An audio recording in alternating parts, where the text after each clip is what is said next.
Арбаңыздар, туғандар, жалпы Нуркежи YouTube каналының катталуучулары жана сүйүктүү көрүүчүлөрү Москва марттын 4 болуп атат. Уже Антседагы кыш, кар, бул жерде эпте эмес көп. Мынакей.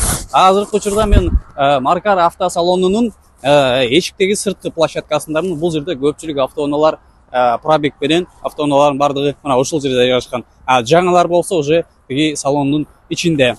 Алдыңкы мүнөттөрдө буюрса ушул автоунааларды пробег менен жаңыларды кредитке кантип алса болот, эмне документтер керек, канчага айланат, ушул нерселердин бардыгын сүйлөшүп өтөбүз. Андыктан каналга кош келиптирсиңер, лайктардан басып, каналга катталып элек болсоңуздар, катталып кетиңиздер. Биз баштадык.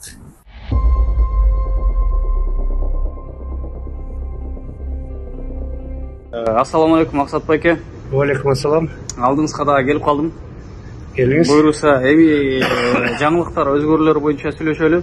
Алгач эле мен айтып кетсеңиз, кредитке жана РФ паспорт менен дагы эмне керек эле?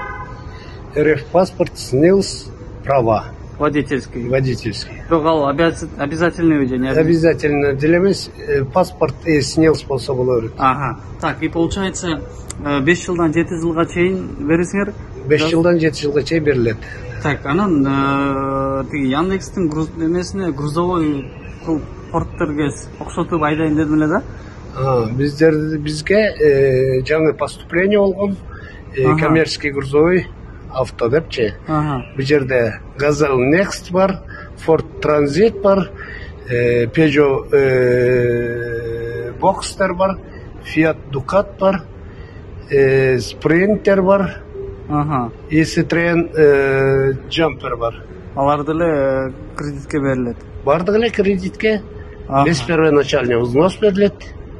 Без первоначальный взнос. Анан мындай карабайсызбы, мен Москвада РФ паспортум бар, бирок мындай билбейм, ушул убакытка чейин эч жерде официально иштеп турмун да.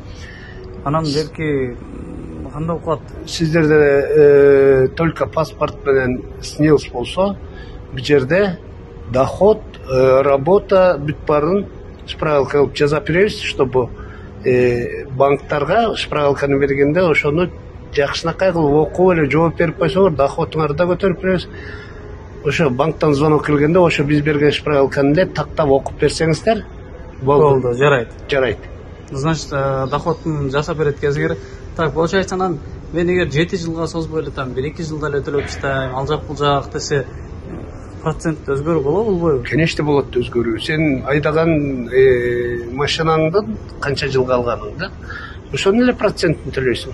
Болду. Канча жыл айдаган болсоң? Канча жыл айдаган? 2 жылда чыгып кетсең, 2 жылга эле процентин төлөйсүң. Ошондо мен бул жерден машинаны эгер жакшы болсо, одобрение болсо алып кетсем, силерге тиешеси жок болуп калабы? Мен только банк менен иши кыламбы? Силер бул жерден автосалондон прозрачно банк одобрение берип атпайбы? Ошол банк бул жерден салонго акчасын берет дагы машинаны чыгарып кетет. Силер мындан нары салондон чыгып кеткенден кийин только банк менен иш болуп калат. Таксиге алышка нелер бар? Жанагы эконом барбы же? Бизде, мен каждый рекламамда айтам, бизде эконом класстан бизнес класска чейин болгон машиналар бар. Комфортту, комфорт плюсу, бүт бар. К5 бар, Toyota Camry бар. Короче, эмне машина кетсе, бардык машина бар бул жерде. Машинанын түрү 500 бар бул жерде. Пробег менен же жаңы? С пробегом. Китайскийлер бүт без пробег. А Корея, там Camry, башка машиналар бүт с пробегом. Каласам пробег менен деле алсам болот экен да. Пробег менен алсаң болот, жылына карап алсаң болот. Жаңылар арзаныраак болот да. Жаңылар Кытайдыкы арзаныраак негизи машиналар. Булар бүт жаңы без пробег болуп атпайбы? Понятно. Анан эмне мында таксиге оформление, лицензия алар? Таксиге оформление кылганда оклейканы, лицензияны бул автосалон жазап берет, бекер подарок. Оформлениеда мен атыма болот. Оформление кимге заявка болсо ошонун атында болот. Могу площадка, территория бүт Маркар автосалонуна тиешелүү бар. Мынакей пробег менен автоунаалар ушул жерде турат. Максат байке, пример менен келтирип кетиңиз, могу Camry пробеги менен баасы. Бұл Camry 21 жылғы, бұл Camry'nin Басы? бағасы 4 миллион 600 мың. 4 миллион 600 мың. Так, моғыл тоже комфорт плюсқа жарайды екен. Эконом классқа жараған, допустим, смотрите, мол жерде Шкода Октавия мо? Так, бұның бағасы қанша болып қалады? Бұл Шкода Rapid тұрбай жаңылығыдай. Октавия емес, Rapid, Rapid, как раз экономға жарайды екен. Бұл қанша? Бұл 2 миллион 500-тен өйді кетеді. 2 миллиондан комплектациясына жарашады. Так, сразу көріп тұрам. Volkswagen Polo 2 миллиондан өйді. Ол, 2 миллион. Комплектациясына жарашады. Солярис. Соляристер тоже самое. 2 миллион 400-тен өйді кетеді. Например, ушын жылы қайсы? Бұл 19-шы жылғы. 19 жылқы. Ол жерде мен көріп атам, мына машинаның түрі бар екен, еще плюс өте көп екен, Бұл бірлі площадкасы, екінші площадкасында даже мұндан 2 есе көп машина тұрады. Сіздің атыңыздан келсе, мындай бір арзандатулар болу? Бізден атыстан келсе, скидка болады, достаточно. Нормальный скидка болады.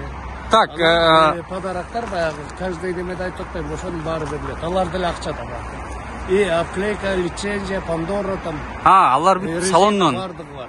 Ага. Так, бұл получается МКАДтың 22 километрінде жайғашқан. Владение 3. Владение 3. Анан до последнего клиента істейсіңер. До последнего клиента істейміз. Мисал үшін клиенттерде баяғы кредитный отдел сенске чейин қызмет етеді. Ага. Андан кейінгісі клиенттерге машиналарды енді 11-12 чейин алып кеткенімдер бар. Машиналар мынакей туғандар өте көп, серьезно эле мынакей қар басып жатат. Бұл жерде пробегтенен таксиге айдайым деген туғандар қарап көресіздер, ойланып көресіздер. Жеті өлчө биргес деген мақал лақап бар Кыргызда өте күчтүү. Ошол, Максат байке, сизге ийгилик жумушуңузга. Анан жалпы мекендештер келсеңиздер, Максат байке колго алыш кылат, жардам берет. Ушул жерде буюрса өзү телефон чалууларга жооп берсеңер да, чалсаңар да жооп берет. Буюрса, Телефон постоянно мен. Связаться. 1831 мен жүргөн, ал өзүм телефоном. Ага. Мен алалда калсам, колл-центрдин телефонунда болот экранда.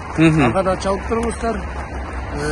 Чалып атканда ат Максат десеңер, бардык жагынан фиксировать этилет, скидкалар бардык жагынан болот. Все. И анан да айтып кетчү нерсе, Максат байке өзүнүн Максат автокредит деген YouTube каналы бар, ошол жакта да бүт маалыматтарды жүктөп турат ара-арада. Ошол, Максат байке. Все.